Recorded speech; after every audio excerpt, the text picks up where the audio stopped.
د جمعې د مانځه نه پس اوزل څوک د جمعې د مانځه نه پس اوزل سورة اخلاص ووایي قل هو الله احد چا له ورځي ده ټول له ورځي اصل صورت دی او اوزل قل اعوذ برب الفلق دا ووایي او اوزل قل اعوذ برب الناس دا ووایي څومره آسان دی ښه ګوره اوزل قل هو الله احد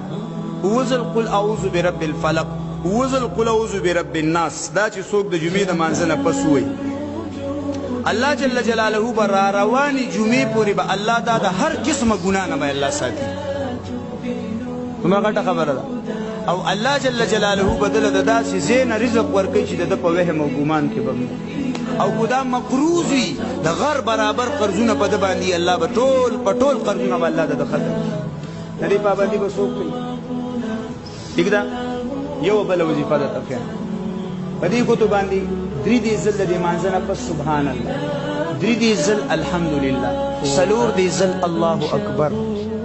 درې دې ځل سبحان الله درې دې ځل الحمدلله څلور دې ځل الله اکبر دا دې مه کوه دومره ټیم دې الله له ورکړی دی او دس دې وکړو مونځ دې وکړو بیا چې پاسې نه په دې ګوتو باندې دا ووایه څوک چې دا تسبیحات کوي جناب رسول الله فرمایي کو د سمندر د زګ برابر د ده ګناهونه یې الله به ورته معاف او بل ځای کې نبي علیه الصلاة والسلام فرمایي مفهوم داسې دی الله به تر مرګه پورې د ده لاسونه چاته نه محتاجه کوي څومره غټه خبره ده یار څومره غټه خبره ده اعمال د دې پابندي به څوک کوي پابندي به کوو آخري خبره نبی علیه الصلاة والسلام فرمایي څوک ماسخوتن د اودو کېدو په ټیم کې درې ځل قل هو الله احد صورت ووایي قل هو الله احد صورت درې ځل ووایي ده ته به د یو قرآن د ختمېدو ثواب میلاو شي د دې پابندي به څوک کوي سبحان ربک رب العزة عما